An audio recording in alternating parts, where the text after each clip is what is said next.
Okay, hari ni hari yang kedua ya. Vlog malam tadi langsung tak ada ya. Kita jumpa dengan Syekh Mehmet Nazim. Lama sembang dengan dia, Syekh Azhar. Syekh Mehmet Nazim ni cucu Syekh Nazim. Lepas tu Syekh Azhar ni adalah Syekh di Kedah, mengganti pada Syekh Rahman dan Syekh Rosli. Kita sembang sampai isyak daripada maghrib tu. Masya-Allah. Lepas tu tadi pun jumpa lagi. Subuh tadi kita pergi intikaf dan ziarah makam pas subuh cantik kan. Jadi saya tak boleh nak buat vlog lah. Sebab GoPro ni dipegang oleh satu manusia ni. Dia lupa bagi. Ni kan lupa bagi, tak ada WhatsApp. Ni petang 11 hari kedua 11 September baru kita pegang pula pukul 4.46 lepas sembahyang asar. Kita dijadualkan berkumpul di gate 367 ni. Untung dia dapatnya Tah kumpul tu. Tengah tunggu lagi grup ni, khususnya akhwat muslimat mukminat tak sampai lagi. Kita dah lama dah sampai sini. Okey, jom tengok sekejap lagi kita nak pergi ke mana ya. Okey.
Sahabat kita daripada Mesir.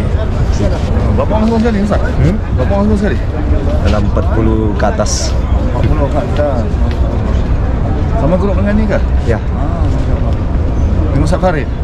Nama Ustaz Farid. Siapa nama Ustaz ni? Ani. Sahabat. Okey. Aman sekali. Berapa orang semua sekali? 44. Jelah slow-slow kita kenal ni. Semua Azhar. Tahu apa? Ya Allah. Akan masuk dompet.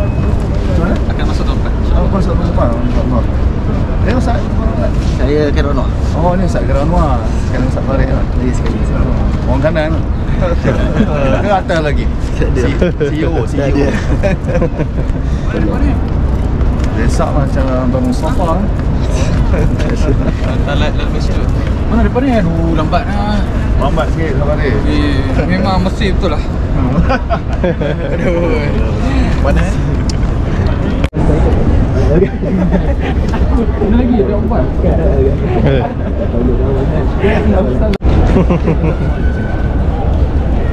Cakap apa? Okey, Ustaz Farid, apa dia perkembangan kita, perancangan kita pada petang kita nak pergi mana? InsyaAllah kita akan ziarah di sekitar Masjid Nabawi. Dalam Masjid Nabawi beberapa tempat sejarah, antaranya rumah Sanak Abu Ayyub Al-Ansari, kemudian Masjid Baqi' Zubair, kemudian rumah sahabat-sahabat yang lain di sekitar Masjid Nabawi, dan ada telaga-telaga, beberapa telaga dan beberapa lagi lah banyak tempat sejarah yang kita dah senaraikan. Dan ke Saqifah Bani Sa'idah, dan nanti barulah bila sampai sana baru kita tahu ni ada tapak yang dia dihapuskan, ada tapak yang masih ada tapak yang dah diratakan dan sebagainya. Untuk kita tahu di tempat ni adalah pernahnya ada hadirnya Nabi SAW. Dan situlah tempat kita tahulah tempat ni ada Nabi pernah datang, tempat ni Nabi pernah solat, tempat ni Nabi pernah guna air dia untuk wudu, untuk Nabi berludah, dan Nabi guna untuk minum air dan sebagainya. Okay, insya-Allah. Allah.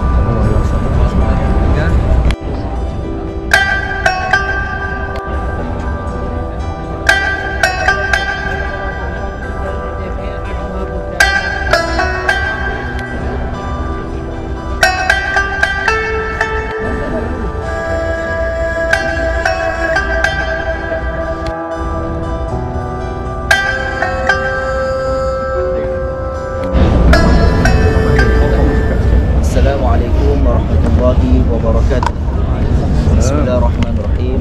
Allahumma salli ala sayyidina Muhammad wa ala ali sayyidina Muhammad. Allahumma faqihna fid din wa 'allimna ta'wil wa ihdina siratal mustaqim. Amma ba'd. Alhamdulillah. Sekarang kita berada di satu lokasi yang penting yang dinamakan dengan Al-Baqi' Al-Gharqad. Sebab apa dinamakan dengan Al-Gharqad? Sebelum ni saya bertemu dengan Maulana Syekh Zakaria di Mekah. Disebabkan namakan Gharqad sebab ada satu pokok nama dia Gharqad. Di sinilah pokoknya. Kemudian sebab tu dinamakan dengan Al-Baqi' Al-Gharqad. Tak dengar? Irfan sautan. Tak boleh pakai mic. Lau sama. Tak boleh pakai mic, ni saman dia. Jadi dekat sini namanya adalah Baqi', penguburan Baqi' Al-Gharqad. Gharqad ni mengambil daripada sempena pokok yang ada di sini yang nama dia Gharqad. Sebab itu panggil Al-Baqi' Al-Gharqad. Kemudian di sinilah dimakamkan ramai para sahabat yang kalau dikira dikatakan 10,000 orang dimakamkan di sini. Yang pada hakikatnya sahabat ramai. Kalau buka dalam kitab Tamyiz Sahabah li Imam Ibn Hajar, sahabat ramai. Ada yang bertebaran, contoh Ibnu Abbas di Taif. Kemudian ada sahabat-sahabat lain yang bukan wafat di sini tapi wafat di Mekah. Ada yang wafat selain daripada tempat Mekah dan Madinah, yang pergi dihantar peperangan. Contoh dihantar peperangan yang kita dengar selalu, peperangan yang besar, kemudian dihantar, kemudian tak balik ke sini, kemudian meninggal di tempat yang mereka dihantarkan. Dan di antara kelebihan yang ada di tempat ni, Nabi mendoakan. Dan kita faham kalau Nabi doa, insya-Allah dikabulkan oleh Allah Subhanahu Wa Taala. Walaupun ada beberapa kisah yang doa tak dimakbulkan disebabkan benda tersebut. Yang Nabi doa waktu tersebut, ada satu masjid nama dia Masjid Ijabah, yang Nabi mendoakan 3 perkara tapi satu perkara tidak dikabulkan oleh Allah Subhanahu Wa Taala. Ala kulli hal, doa Nabi adalah doa yang dikabulkan oleh Allah Subhanahu Wa Taala dan diterima oleh Allah Subhanahu Wa Taala. Jadi di sini kelebihan dia adalah Nabi berdoakan Allahumma ighfir li ahli al-Baqi'. Nabi datang sini, kata Sayyidah Aisyah dalam satu riwayat, Nabi waktu malam Nabi akan pergi ke sini, Nabi akan bagi salam. Nabi bagi salam di sini, kemudian Nabi doa Allahumma ighfir li ahli al-Baqi'.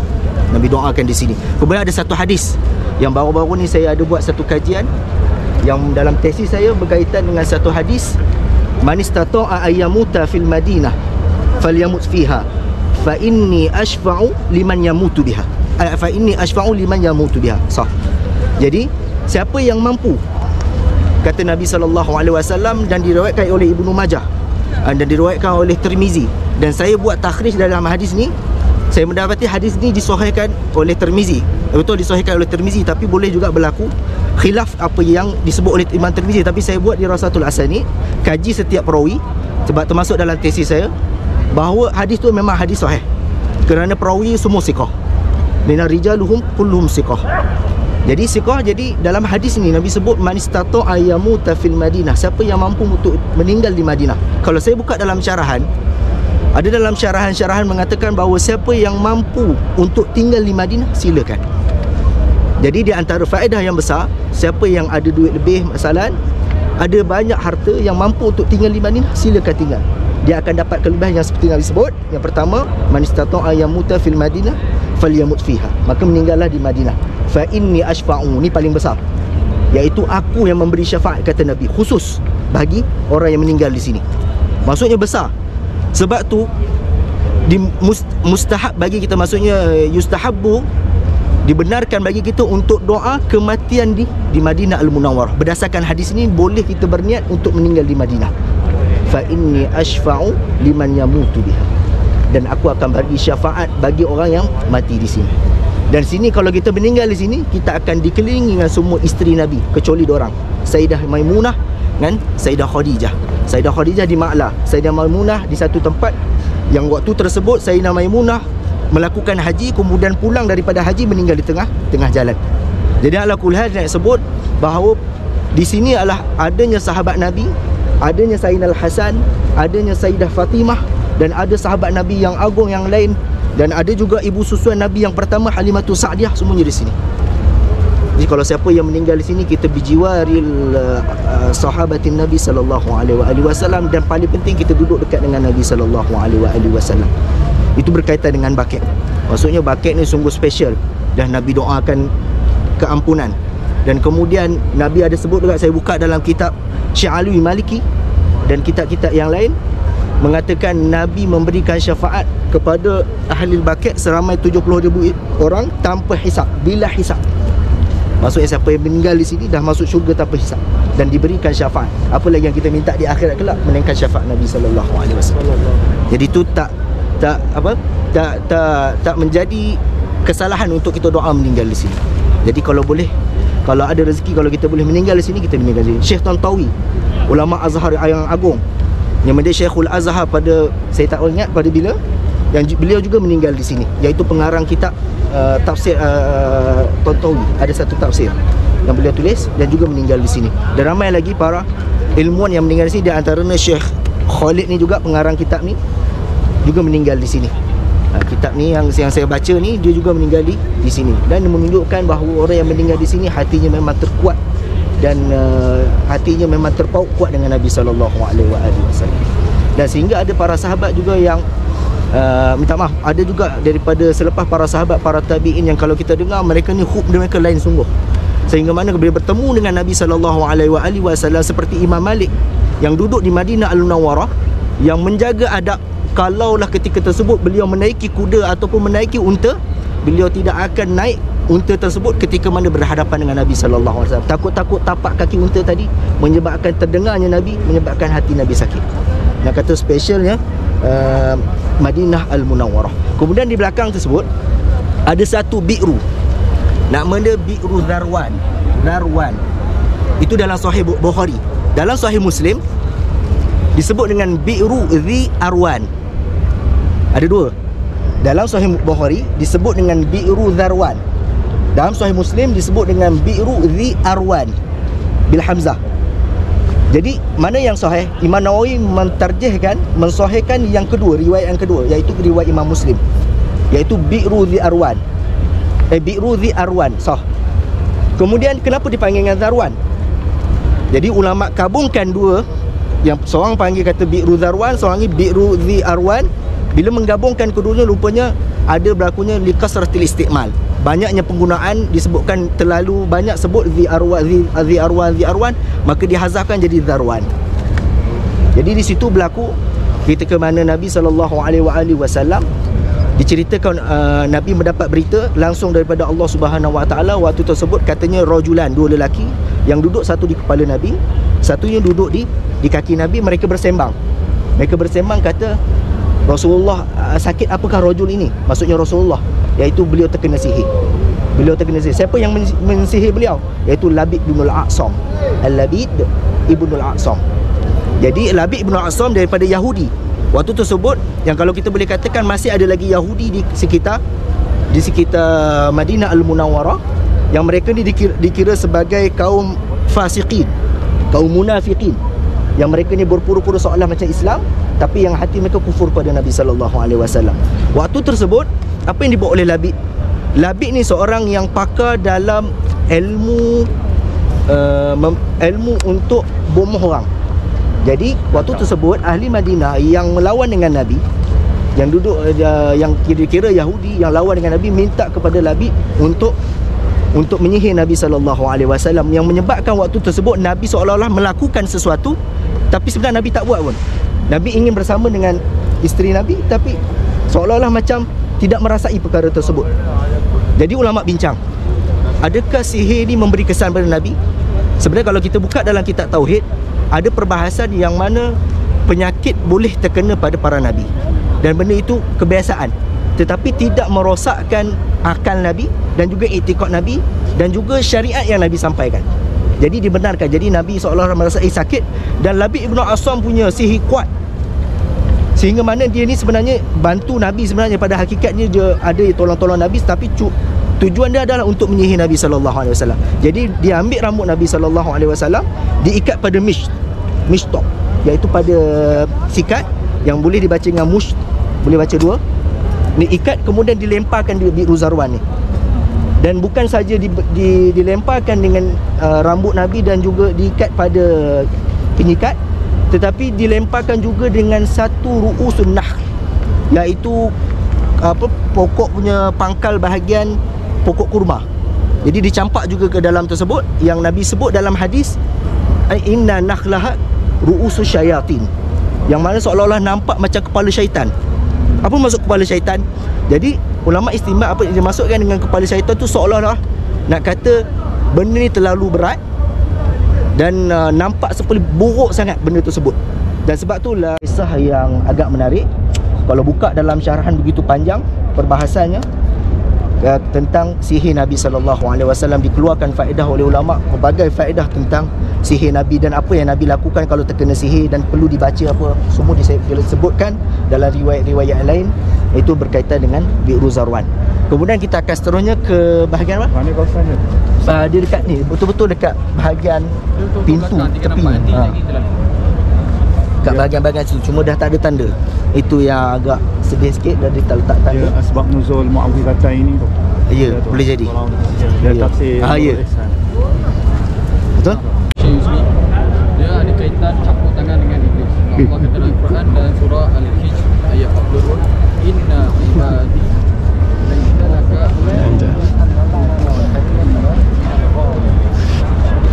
contohnya apa-apa aku ni Allah kata dia tidak akan mampu untuk melakukan memudaratkan kecuali illa minal ghawi, kecuali orang yang melampaui batas. Dia syaitan takkan mampu nak sihir Nabi. Okey, takkan mampu nak sihir. Tapi berkait dengan sihir ni, kata Fadilatul Syekh Dr. Sri, waktu beliau syarahkan tentang Bi'ru Zarwan ni dalam Sahih Bukhari kan. Syekh Sri kata dia ada campur tangan dengan iblis laknat tumbang yang lain. Sebab syaitan ni dia tentera je. Iblis ni dia Rais. Okey, Rais Wizara. Okey. Jadi dia tentera. Jadi dia yang bila dia masuk campur tangan, kemudian Nabi kena sihir kurang 40 hari. Ada riwayat kata 6 bulan. Jadi lama.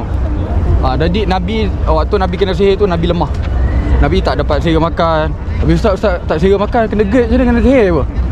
Nanti Ustaz Ayat tolong cek lah. Takut. Okey. Okey, jadi Nabi tak dapat sihir, tak ada sihir makan, hilang sihir makan Nabi selama 40 hari. Ada riwayat kata 6 bulan Nabi kena sihir. Kemudian Nabi tak mampu nak bersama dengan isteri-isteri Nabi. Maksudnya nak bersama tak boleh, nak bersama tak boleh. Dia ada macam halangan waktu Nabi kena sihir. Kemudian tak lama tu macam Ustaz Anwar cerita tadi, Allah turunkan wahyu dalam mimpi Nabi yang bahawasanya Nabi ni kena sihir. Jadi kemudian bila dah kena sihir, Nabi dah tahu Nabi kena sihir, tak lama kemudian Nabi bersabar dalam tempoh nak 40 ke 6 bulan tu. Dua riwayat dah, ada dua pendapat dah. Okey, nanti kita pergi ke sana lah, Masjid Baqi' Zubair pula. Okey, jom. Kemudian dia dekat dengan makam pakcik-pakcik Nabi dekat belah sana. Tapi dah tak ada, dah dihapuskan. Ada satu masjid dan Nabi pernah solat kat situ. Tapi cuma tak ingat dia masjid tu nama dia apa. Jom kita pergi lalu kejap, lepas tu nanti kita pergi Masjid Baqi' Zubair.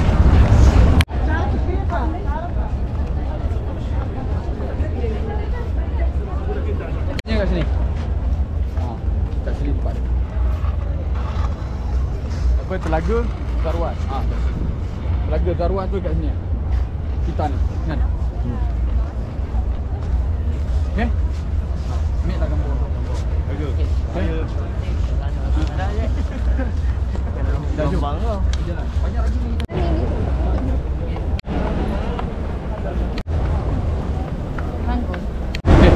Cepat. Elin, nanti polis datang, nanti kena halau.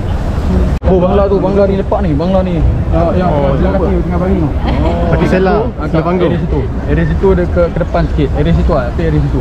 Tu nama dia Masjid Baqi' Zubair. Okey, Masjid Baqi' Zubair ni adalah dia tempat Nabi SAW solat duha 8 rakaat. Okey, Nabi kata kalaulah kamu ada pengharapan, innaha raghbun. Kalau kamu ada pengharapan dan juga mengharapkan sesuatu, kemudian Nabi kata jangankah kamu meninggalkannya, iaitu apa? Solat duha 8 rakaat. Dan kat situlah Nabi SAW solat duha 8 rakaat. Kemudian sebelum ni dia pernah dibuat masjid, dah dinamakan Masjid Baqi' Zubair. Sebab apa? Dekat dengan Baqi'. Kemudian dirobohkan dan kemudian sekarang ni dia dikatakan sebab nak buat pembesaran Masjid Nabawi. Jadi itu kisah tentang Masjid Baqi' Zubair. Okey. betul-betul bawah dia tu. Betul, Aries tu. Itu ke depan sikit. Aries tu lah. Tapi antara Aries tu lah. Apa bangla yang baju apa? Baju biru. Biru. Palang hijau tu. Palang hijau tu. Dia tanda. Dia tanda siap-siap. Boleh. Pertama sekali pintu 40 ni di situ adalah bawah pintu 40 tu, bawah tu kat tepi belah ni. Nampak macam ada tonggol tu. Nampak tak? Okey, bawah. Tonggol putih tu sudah. pakai CCTV. Kena pakai spek. CCTV. Okey, nampak tak? Okey, kat situ kalau dalam kitab dalam buku sejarah Ma'alim tentang berkait dengan Madinah, bawah tu ada makam Al-Imam Abi Syuja', pengarang matan Abi Syuja' yang syarahan dia Fathul Qari kan, dan matan riwayat wa takrib kan. Jadi bawah tu makam dia. Kat situ tu satu. Lepas tu berhadapan dengan situ ada terletaknya rumah Sayyidina Uthman Ibnu Al-Affan. Okey. Dan situ juga adalah ke depan sikit pintu 40. Kat situ kalau boleh ke? Okey. Rumah Sayyidina Uthman ada dua kat situ. Satu lagi dia belakang rumah Sayyidina Abu Ayyub Al-Ansari. Rumah Sayyidina Uthman yang akbar, kemudian yang asghar belakang. Rumah Sayyidina Uthman dulu. Dan depan pintu 40 ni rumah Sayyidina Uthman yang kecil. Dan di situlah tempat syahidnya Sayyidina Uthman. Sayyidina Uthman Ibn Al-Affan waktu beliau menjadi khalifah, sebelum beliau syahid, beliau dikepung oleh pemberontak selama 40 hari kat rumah beliau dekat situ. Kemudian ada lebih kurang 70 orang sahabat Nabi, antaranya Abdullah bin Umar yang jaga Sayyidina Uthman kat dalam rumah. Kemudian Sayyidina Abu Hurairah, semua sahabat-sahabat Nabi yang kibar, 70 orang jaga dalam dan juga luar selama 40 hari tu. Dan pemberontak nak bunuh Sayyidina Uthman. Sehinggalah satu hari ni nak jadi cerita, Sayyidina Uthman arahkan sahabat-sahabat semua pulang ke rumah. Kemudian Sayyidina Uthman cerita kepada seorang sahabat ni bahawasanya Nabi SAW telah datang dalam mimpi aku dan mengatakan, wahai Uthman, berbuka puasalah kamu di sisi kami. Kemudian Sayyidina Uthman dapat isyarat dari situ bahawasanya ajal dia telah dekat. Okey. Kemudian tambahkan lagi cinta dia kepada Nabi. Sebab Sayyidina Uthman dia dengan Nabi dia dapat. Dia menantu Nabi dan kahwin dengan 2 orang anak Nabi. Okey. Kemudian bila dia dah rasa tawakal, dia serahkan segala urusan kepada Allah dan dia yakin dengan mimpi dia dengan Nabi, dia pun perintahkan semua sahabat-sahabat untuk pulang ke rumah. Jadi dia perintah semua sahabat-sahabat pulang ke rumah, sehinggalah datanglah beberapa orang yang nak bunuh dia ni datang, masuk dalam keadaan beliau puasa siang hari. Kemudian bunuh dia dan dia syahid di situ. Dia syahid dekat situ di rumah beliau sendiri. Okey. Kemudian depan dia sikit ada rumah Sayyidina Abu Bakar dekat 39, 38, 36, 39, 38, 37 kat depan 36. Itu rumah Sayyidina Abu Bakar yang kedua. Sayyidina Abu Bakar ada 4 biji buah rumah. 2 di Madinah, 3 di Madinah, 1 di Mekah, nanti kita pergi. Jadi ni rumah yang kedua beliau. Ada rumah lagi satu di belah sana. Dan di situ tempat wafatnya Sayyidina Abu Bakar. Di rumah dekat 39, 38, 37, 36.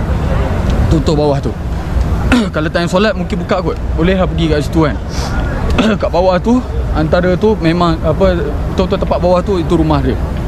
Rumah Sayyidina Abu Bakar As-Siddiq. Jadi dekat dia. Semua dekat-dekat rumah isteri Nabi dan juga sahabat-sahabat Nabi yang lain. Jadi nanti kita jalan ke depan sikit. Sayyidina Abu Ayyub nak cerita. Okay? Nanti kat sana kita ziarah Sayyidina Abu Ayyub Al-Ansari punya rumah. Nanti Ustaz Anwar akan cerita lebih. Lepas tu nanti kalau ada penambahan nanti saya akan tambah lagi kat situ. Okey. Sebab kat situ ada beberapa rumah lagi. Sahabat-sahabat. Ni kan. Ni makam Nabi sini nampak tak? Kubah hijau. Okey, tepat jalan nak ziarah makam Nabi tu, semua tu rumah isteri Nabi. Jadi yang kita dah masuk ziarah Nabi ni, kita lalu Raudhah ni. Sebab apa Syekh Yusri cakap dan Imam Suyuti kata, Raudhah ni ada yang dimaksudkan dengan khas dan juga am. Kalau yang khas maksudnya apa yang disabdakan oleh Nabi, iaitu antara mimbar aku dengan makam aku. Itu yang khas secara nas yang dalam hadis Nabi.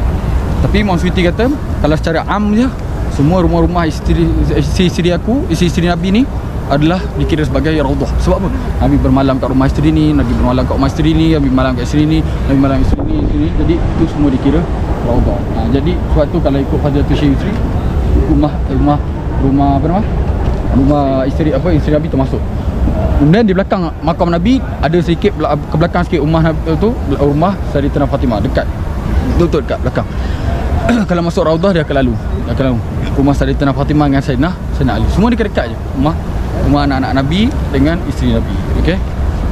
Depan rumah depan jalan tu dia, dan pintu ni pintu Jibril betul tak? Dan namanya. Dia dinamakan Babu Jibril. Inilah pintu yang malaikat Jibril keluar masuk jumpa Nabi. Mana kita pergi ziarah Nabi ni bukan kita ziarah tempat yang keluar masuk malaikat Jibril. Kemudian ni pintu kita ziarah ni. Kita keluar. Kemudian Nabi selalu keluar masuk ke situ untuk Nabi pergi ziarah Baqi'. Okey, Nabi selalu ziarah Baqi' waktu subuh. Okey? Waktu subuh. Jadi Nabi itu pintu keluar masuk Nabi. Jadi bukannya kita lalu tempat yang Nabi lalu. Okey. Tak boleh sikit cerita. Ni bagus nak cerita. Okay, bismillahirrahmanirrahim. Assalamualaikum warahmatullahi wabarakatuh. Sekarang kita berada di satu lokasi lagi yang tempat bersejarah yang terpahat di dalam sirah-sirah Nabi SAW, yang mana Nabi datang daripada Mekah Al-Mukarramah. Kemudian Nabi melalui jalan yang bukan jalan kebiasaan yang dilalui orang Mekah ke Madinah Al-Munawwarah. Jalan satu lagi yang seberang, bukan jalan lagi satu yang asalnya. Kemudian bila sampai di Madinah Al-Munawwarah, Nabi sampai di Quba. Bila sampai di Quba, dan waktu tersebut Nabi meneruskan perjalanan sehingga sampai di Masjid Nabawi. Dan waktu tersebut masjid belum ada lagi, cuma Nabi sampai di sini. Dan waktu tersebut disambut oleh kaum Ansar. Macam mana kaum Ansar boleh tahu adanya Nabi SAW waktu tersebut? Sebab kaum Ansar ni telah didakwahkan waktu tersebut oleh sahabat-sahabat Nabi yang berjanji dengan Nabi waktu Aqabah Ula dengan Saniyah. Waktu tu kaum Ansar dah tahu bahawa akan datang Nabi akhir zaman, dah disampaikan berita tersebut, dan dia akan datang nanti di Madinah Al-Munawwarah. Maka berebutlah waktu tersebut orang kaum Ansar. Kan beza, kaum Ansar tu maksudnya kaum yang tinggal di Madinah Al-Munawwarah yang disebutkan dengan Nasara, itu membantu Nabi. Manakala kaum Muhajirin ni adalah kaum yang hijrah daripada Mekah ke Madinah Al-Munawwarah. Jadi kaum Ansar dapat berita bahawa Nabi datang. Mereka gembira sungguh, sehingga mereka bertepuk, budak-budak kecil keluar di jalanan, sehingga sampai satu tahap mereka tunggu Nabi. Sebelum Nabi sampai di sini, mereka dah keluar rumah tengok Nabi bila nak sampai. Lepas tu masuk balik. Bila pagi keluar, balik petang, masuk rumah balik. Dan sehingga berulang-ulang perkara tersebut. Dan satu hari tu sampai berita bahawa Nabi nak dekat sampai dah. Dan waktu tersebutlah mereka, bila Nabi sampai di sini, mereka menyambut dengan Tala'al badru alaina. Kemudian Nabi naik Qaswa, yang unta Nabi bernama Qaswa. Sampai di sini, kemudian pakat tarik unta Nabi. Dia kata, duduklah di rumah aku, duduklah rumah aku. Kaum Ansar ni mereka gembira datangnya Nabi SAW. Kemudian Nabi sebut apa dalam hadis? Da'uhu, tinggalkan, fa innaha ma'muratun. Sehingganya Qaswa aku ni, kata Nabi, diperintahkan oleh Allah Subhanahu Wa Taala. Sehinggalah Qaswa Nabi SAW berhenti di satu tempat di situ. Dan Nabi tahu bahawa bila dah berhentinya Qaswa Nabi, unta Nabi SAW, maka itulah tempat akan dibina Masjid Nabawi SAW. Dan waktu tersebutlah bila Masjid Nabawi dibina, takkan dah terus siap, jadi ambil masa nak kena bina. Dan waktu tersebutlah Nabi duduk berdekatan dengan satu rumah, iaitu duduk di satu rumah ni yang berdekatan dengan Masjid Nabawi. Sebelum siap dengan Masjid Nabawi, katanya 7 bulan, ada yang kata sebulan, iaitu di rumah Al-Ayyub Al-Ansari, iaitu dekat, katanya di bawah payung tu, betul-betul depan tu sikit. Payung yang payung yang tu, Payung tu depan ni lagi. Masuk kat situ lah. Yang tu. Jadi dulu patutnya ada rumah di sini, rumah Sayyidina Ayub, tapi tapak pun kita dah tak tahu. Dan secara tahdid ini ditulis dalam buku ni adalah di situ, kawasan situ. Dan Dr. Khalid ni ambil daripada Syekh Kaki. Yang depan tandas. Dia katanya tiang depan tandas kan. Jadi di situ. Tapi kalau dengan Ustaz Aero dia kata depan ni. Wallahu a'lam. Area-area situlah. Tapi kalau kita buka dalam Google, dia ada satu kawasan lama yang memang ada rumah di situ. Itulah rumah Sayyidina Ayub Al-Ansari. Yang hakikatnya rumah Sayyidina Ayub Al-Ansari itu adalah rumah Nabi sallallahu alaihi wasallam. Sebab ada satu kisah Tuba' Al-Awwal. Siapa pernah dengar Tuba' Al-Awwal? Dalam kitab Syaraful Mustafa. Dalam kitab Syaraful Mustafa, Tuba' Al-Awwal ni adalah pembesar yang datang daripada Yaman, tak silap. Raja daripada Yaman yang bawa pembesar-pembesar lain yang suka berhijrah dengan dia. Dan Tuba' Awal ni seorang yang kaya raya sebab dia boleh bawa pembesar yang lain. Dan dia waktu tersebut dia ingin hancurkan Kaabah. Dan waktu tersebut bila dia ingin hancurkan Kaabah, dia dapat satu penyakit. Dan penyakit tersebut tidak boleh sembuh kerana niat dia untuk hancurkan Kaabah. Kemudian datang seorang ulama pada zaman tersebut mengatakan mungkin dia ada niat yang salah. Dia kena betulkan dia, barulah disembuhkan. Dan waktu tersebutlah dia dapat berita Nabi akan datang. Dan dia datang ke Yasrib. Waktu tersebut namanya Yasrib sebelum lahirnya Nabi sallallahu alaihi wasallam. 1000 tahun. Ya, 1000 tahun. Kemudian bila sampai di sini, Tubal Awal dengan orang kata orang tepi-tepi dia, orang kanan dia sampai di sini. Bila sampai di sini dia tunggu. Betul kan Nabi datang? Dia tunggu di sini. Ditunggu sini, tunggu Nabi tak sampai. Tunggu Nabi tak lahir lagi. Dan waktu tersebut dia kata dia nak pergi ke tempat yang lain. Dan dia menulis surat waktu tersebut. Walaupun waktu tersebut dia seorang yang kaya raya, katanya dia beli rumah di kawasan ini untuk katanya dihadiahkan kepada Nabi sallallahu alaihi wasallam. Rupanya rumah Sayyidina Ayub Al-Ansari itu adalah rumah hadiah daripada Tuba' Al-Awwal kepada Nabi sallallahu alaihi wasallam. Cuma diteruskan dijaga oleh Sayyidina Ayub Al-Ansari kerana Sayyidina Ayub Al-Ansari ini adalah keturunan daripada pendeta waktu zaman tersebut yang memegang surat daripada Tuba'. Jadi Tuba' Al-Awwal tulis apa? Dia kata, ya wahai Rasulullah, aku beriman dengan kamu wahai Rasulullah. Kalau aku sempat bertemu dengan kamu, fabiha wa ni'mah. Itu adalah satu nikmat. Kalau aku tak dapat bertemu dengan kamu, maka berilah syafaat aku di akhirat. Dan waktu Tuba' pergi dan kisah ini rupanya bila dicek bukan 100 tahun, bukan 200 tahun, tapi 1000 tahun sebelum Nabi dilahirkan. Dan surat tersebut diberikan kepada pendeta yang pegang di rumah tersebut. Dan berterusan surat itu disampaikan. Kemudian diberilah kepada Sayyidina Ayub Al-Ansari. Dan Sayyidina Ayub Al-Ansari nak bagi kepada Rasulullah, tapi Rasulullah dah tahu. Rasulullah kata, keluarkan surat daripada kamu wahai Ayub Al-Ansari yang daripada Tuba' Al-Awwal. Maksudnya wahyu datang daripada Allah mengatakan ada surat yang dipegang oleh Sayyidina Ayub Al-Ansari daripada pendeta yang sebelum ni, yang keturunan beliau, dan disampaikan kepada Rasulullah sallallahu alaihi wasallam. Surat tu sampai. Dan waktu tersebut bila Rasulullah duduk di rumah tersebut, Sayyidina Ayub Al-Ansari menjaga Rasulullah, dan Rasulullah duduk di bawah, Sayyidina Ayub Al-Ansari duduk di atas. Rumah tu 2 tingkat. Dan ada lagi satu kisah, katanya Sayyidina Ayub Al-Ansari takut berlaku kurangnya adab dengan Nabi sallallahu alaihi wasallam waktu tersebut. Apa yang dibuat oleh Sayyidina Ayub Al-Ansari? Dia kata, wahai Rasulullah, boleh tak kamu pindah di atas, aku duduk di bawah. Aku takut menyakiti kamu ketika mana aku di atas. Sebab Rasulullah nak duduk di bawah, tujuannya adalah untuk memudahkan untuk bertemu dengan sahabat-sahabat yang lain yang suka keluar masuk untuk bertemu dengan Nabi. Dan waktu tersebutlah Rasulullah kata, ya boleh pindah. Rasulullah duduk di atas dan Sayyidina Ayub Al-Ansari duduk di bawah. Dan sebelum tu ada lagi satu kisah bahawa tujuan Sayyidina Ayub Al-Ansari pindah ke bawah kerana ada berlakunya tumpah air. Kerana Sayyidina Ayub Al-Ansari waktu rumah tersebut, kita jangan bayang rumah batu macam zaman sekarang. Waktu tersebut pakai pelepah, menyebabkan bila tumpahnya air takut-takut terkena dengan Rasulullah. Dan meminta Rasulullah untuk duduk di atas, Sayyidina Ayub Al-Ansari duduk di bawah. Itulah kisahnya di situ, kisah Tuba' Awal. Dan kalau kisah situ Nabi duduk bersama Rasulullah, Rasulullah duduk bersama Sayyidina Ayub Al-Ansari. Maksud di situ ada nostalgia yang penting, ada momen-momen yang penting di rumah tersebut, tapi tidak dikekalkan pada hari ini. Mungkin disebabkan untuk membesarkan Masjid Nabawi sallallahu alaihi wasallam. Waktu tersebut untuk solat, Nabi tidak mampu, Nabi memintakan Sayyidina Abu Bakar. Jadi yang di sekitar tu adalah rumah Sayyidina Maimunah. Dan waktu tersebut Sayyidina Maimunah kata, boleh kau nak hilang, kau nak besarkan masjid untuk menghilangkan rumah aku, tapi dengan aku mewasiatkan bina satu tempat, satu tingkap yang menghubungkan daripada luar untuk aku lihat kepada Nabi sallallahu alaihi wasallam. Jadi kat situ kalau kita masuk ada satu tingkap syibab, ada satu tingkap yang terbuka sampai sekarang tidak tutup-tutup kerana wasiat daripada Sayyidah Maimunah supaya dapat melihat Nabi sallallahu alaihi wasallam. Di situ kawasannya. Jadi kalau kita bayangkan, sebenarnya ada satu kitab diterangkan sekitar ni semua adalah rumah sahabat Nabi SAW. Dan kita boleh di belakang, bahagian belakang pula di Masjid Nabawi ni, kalau kita masuk kat sini Raudhah, ada satu tempat dia tinggi sikit. Katanya kawasan tu adalah kawasan bagi ahli sufah. Ahli sufah tu siapa? Ahli sufah tu orang-orang yang susah, yang Nabi pelihara mereka tanpa mereka bayar, tanpa mereka memberi sedikit bayaran, yang Nabi pelihara mereka untuk mereka tinggal di dalam Masjid An-Nabawi.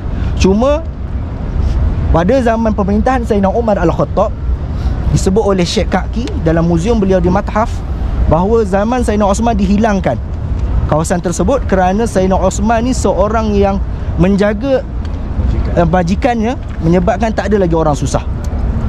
Dan waktu tersebut dihilangkan ahlu sufah. Dan hebatnya zaman Sayyidina Umar, maka tiada lagi ahlu sufah. Dan zaman Sayyidina Umar lah dibesarkan masjid. Sebab zaman Sayyidina Abu Bakar tak dibesarkan masjid, kerana Sayyidina Abu Bakar sibuk dengan ahli riddah untuk menentang yang orang tak nak bayar zakat, dan berlakunya peperangan waktu tersebut. Dan berterusanlah pada zaman Khalifah Umar, baru dibesarkan. Kemudian Sayyidina Osman membesarkan lagi. Sebab itulah ada kubah yang kedua ni, kubah yang kecil tu, yang warna putih tu, di bawah tu adalah tempatnya diimamkan oleh Sayyidina Osman. Sayyidina Osman bin Affan radhiyallahu taala anhu berimamkan solat di bahagian tersebut. Dan hakikatnya waktu Sayyidina Umar kan dibesarkan masjid, Sayyidina Umar solat depan sikit pada mihrab. Mihrab Nabi tu didepankan sikit, di tengah-tengah. Dan di situlah Sayyidina Umar dibunuh oleh Abu Lulu'ah. Abu Lulu'ah bunuh Sayyidina Umar ketika mana solat. Sayyidina Umar mengimamkan solat, maka dibunuh, dicucuk sebanyak 3 kali, menyebabkan Sayyidina Umar luka, dan luka parah, dan meninggal selepas tersebut. Dan waktu tersebutlah, di situlah kawasannya. Kemudian depan sikit itu adalah mihrab bagi Sayyidina Osman. Sayyidina Osman imamkan di situ, dan di situlah dibinakan kubah itu, kubah warna putih. Jadi kubah putih itu adalah bertentangan dengan dia adalah tempat solat Sayyidina Osman radhiyallahu taala anhu. Dan apa lagi? Dan Sayyidina dibesarkan masjid, dibesarkan. Ramai kawan Ansar dia nak pelawar Nabi. Ya Rasulullah, duduk rumah aku. Ya Rasulullah, duduk rumah aku. Ya Rasulullah, duduk kat rumah aku. Kemudian Nabi waktu sampai tu, Nabi bersama dengan unta Nabi. Apa pernah dengar cerita. Kemudian Nabi pun sehinggakan nak cakap ke sahabat ni sungguh nak ajak Nabi tidur kat rumah dia ni, ada yang pegang unta Nabi tu. Pegang, Rasulullah tidur rumah aku.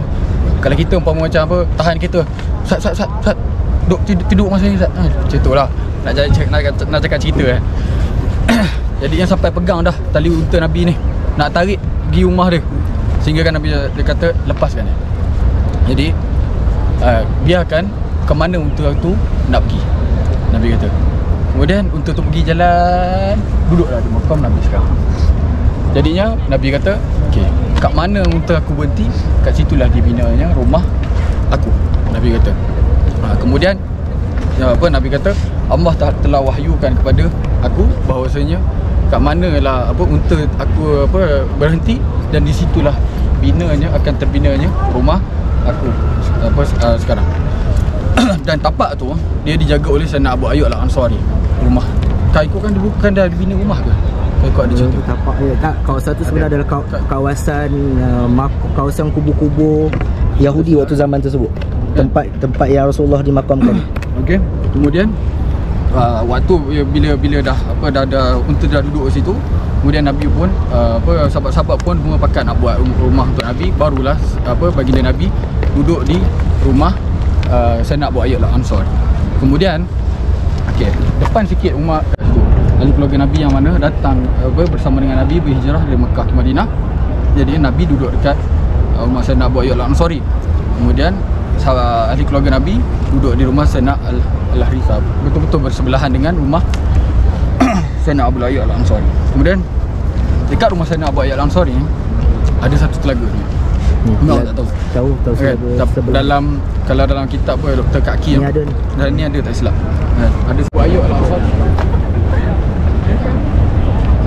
Nampak yang belakang ni. Itulah rumah Abu Ayyub Al-Ansari.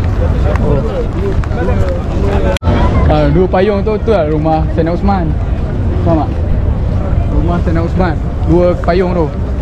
Yang tiang yang depan payung tu, tu rumah Sayyidina Abu Ayyub Al-Ansari.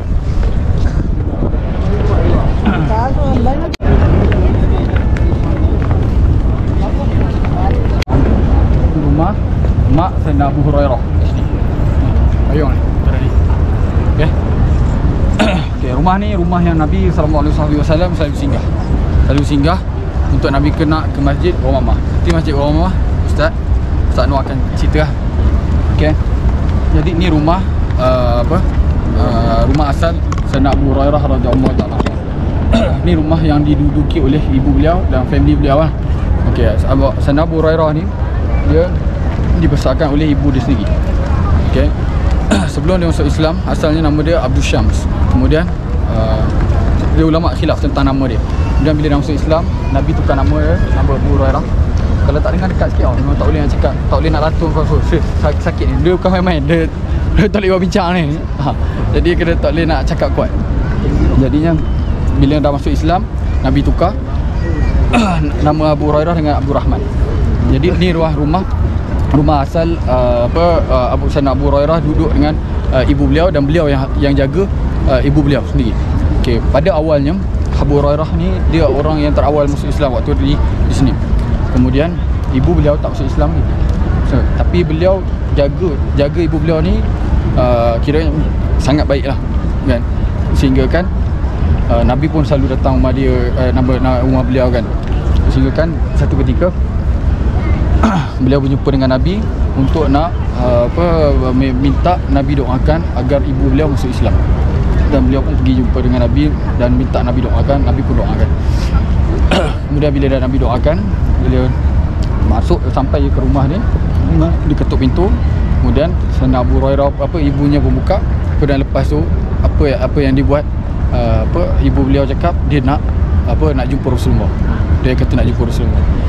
Sebenarnya Abu Hurairah terkejut lah, nak jumpa pelik kenapa nak jumpa Nabi pula tiba-tiba kan. Tapi waktu ni Sayyidina Abu Hurairah dia dalam keadaan orang susah tau. Walaupun dia susah, tapi dia jaga ibu dia dengan baik, Sayyidina Abu Hurairah. Dan walaupun ibu dia tu bukan orang Islam, dia bukan Islam, bukan senang tau. Kita anak Islam, waktu ibu kita bukan Islam, lepas tu kita hidup dalam keadaan susah pula kan. Dia satu perkara yang susah sebenarnya. Okey. Kemudian beliau bawa ibu beliau pergi jumpa Rasulullah. Kemudian bila jumpa Rasulullah, dia menyatakan hasrat untuk nak masuk Islam. Dan itu Abu Hurairah suka sangat-sangat. Suka yang teramat-amat lah kan. Kemudian dia bersyahadah depan baginda Nabi sallallahu alaihi wasallam. Ibu Abu Hurairah. Jadi lepas tu beliau jaga sampailah ibu beliau wafat. Dan di sinilah rumah yang Nabi singgah sebelum Nabi akan ke Masjid Ghamamah. Setiap kali hari Nabi solat raya kat Masjid Ghamamah. Nanti Ustaz Noor akan cerita. Jadi Nabi akan singgah di rumah Abu Hurairah. Kemudian ada pendapat kata Nabi solat kat sini. Ada yang kata tak, tapi ada yang kata Nabi solat, singgah dan Nabi solat. Kemudian Nabi ke Masjid Ghamamah. Jadi inilah tempat Abu Hurairah. Tak peti jatuh kubah. Sebenarnya dalam kubah hijau tu bawah dia ada kubah lagi. Kubah yang warna dia ke dekat dengan warna, kita kata warna silver, grey.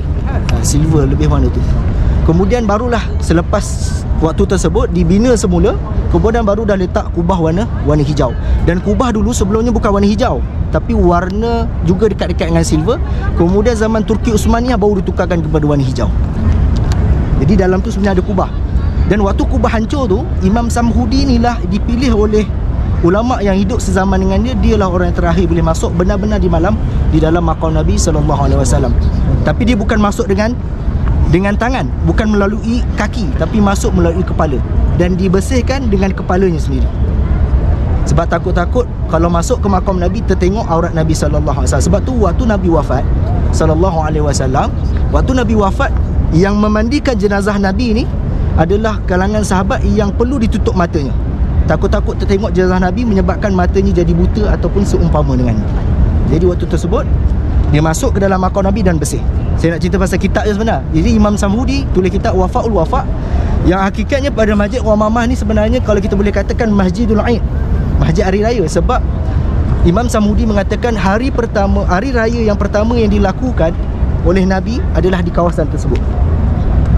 Jadi Nabi solat hari raya pertama adalah di kawasan masjid tersebut. Tapi kenapa dinamakan dengan Al-Ghamamah? Sebab di situ juga berlaku peristiwa Nabi solat meminta hujan, istisqa. Jadi waktu meminta hujan istisqa, Waktu tersebut ketika Nabi doa, awan datang kepada Nabi. Dan disaksikan sahabat yang ada dengan Nabi SAW. Dan waktu tersebutlah masjid tersebut dinamakan dengan Masjid Al-Ghamamah, disebabkan disaksikan oleh para sahabat yang awan ada di atas kepala Nabi SAW. Tapi sebenarnya walaupun kita kata Masjidul Ghamamah, peristiwa Al-Ghamamah di atas kepala Nabi SAW ni sebenarnya bukan berlaku waktu tersebut. Ada juga berlaku waktu-waktu yang lain, iaitu ketika mana Nabi bersama dengan Maisarah yang berhijrah untuk berniaga daripada barang-barang Sayyidah Khadijah. Sebelum kahwin dengan Sayyidah Khadijah, berlaku juga peristiwa ada awan duduk di atas Nabi SAW, dipanggil irhasat, iaitu diberikan kelebihan sebelum Nabi menjadi Rasul. Jadi di situ peristiwanya, berlakunya peristiwa awan, dan di situ disolatkan oleh Nabi pada zaman Nabi. Dan disitulah juga dinamakan dengan Masjid Al-Ghamamah. Bersebelahan dengan dia ada satu masjid. Ya, telaga itu adalah telaga kepada datuk, telaga kepada ayahnya, Anas bin Malik ibn Nadr. Jadi Malik ibn Nadr itu telaga dia. Kenapa dinasabkan kepada Sayyidina Anas? Kerana Sayyidina Anas penerus kepada telaga tersebut. Dan Sayyidina Anas yang menjaga telaga tersebut. Kenapa special telaga tersebut saya nak sebutkan juga? Sebab Nabi pernah datang waktu umur 6 tahun yang dibawa oleh ibunya sendiri untuk melawat makam ayahnya di sini. Di depan tu nanti saya tunjukkan ada tapak Nabirah, dipanggil Nabirah, iaitu tempat ayah Nabi SAW dimakamkan. Cuma dah dibuang kawasan tersebut. Jadi telaga ni, telaga Sayyidina Anas ni, waktu tersebut Nabi datang di telaga tersebut umur 6 tahun ni. Kita boleh bayang Nabi datang ketika mana umur 6 tahun, Nabi berenang di telaga tersebut. Dan Nabi minum daripada air telaga tersebut. Dan ada juga peristiwa, ada satu peristiwa bahawa ketika mana Sayyidina Anas nak menjambu Nabi laban susu, dan waktu tersebut Allahumma salli ala Sayyidina Muhammad, Sayyidina Anas campurkan telaga tu dengan laban, dicampurkan, diberikan Nabi minum. Kemudian waktu tersebut Sayyidina Abu Bakar duduk di kiri Nabi, kemudian diteruskan dengan Sayyidina Umar. Kemudian di sini ada satu Arab Badawi di sebelah kanan. Ada berlaku peristiwa yang Sayyidina Umar kata kepada Nabi, wahai Nabi, setelah kau minum, bagi kepada Sayyidina Abu Bakar. Tapi apa yang Nabi buat? Nabi bagi kanan dulu. Nabi sebut al-aiman, al-aiman, kanan dulu, kanan dulu. Kemudian diulang oleh Sayyidina Anas, hazi sunnatun sebanyak salah samarrat. Ini sunnah, maksud mula daripada kanan. Jadi itulah berlakunya peristiwa telaga tersebut. Nabi pernah berenang, Sayyidina Anas juga pernah berenang di dalam telaga tersebut. Dan katanya Nabi juga pernah minum dari telaga tersebut, dan pernah, dan bila dah bersentuh dengan aliur Nabi, dan ini menyebabkan air itu sedap. Dan kata dalam kitab ni bahawa air yang paling sedap waktu tersebut adalah air Sayyidina Anas. Cuma telaga tu dah tak ada. Dia banyak sikit ya. Dalam Nabi ni tapak tambang. Haj bismillah. Dapat dah dia ni? Dapat dah. Ha? Oh, ada dah.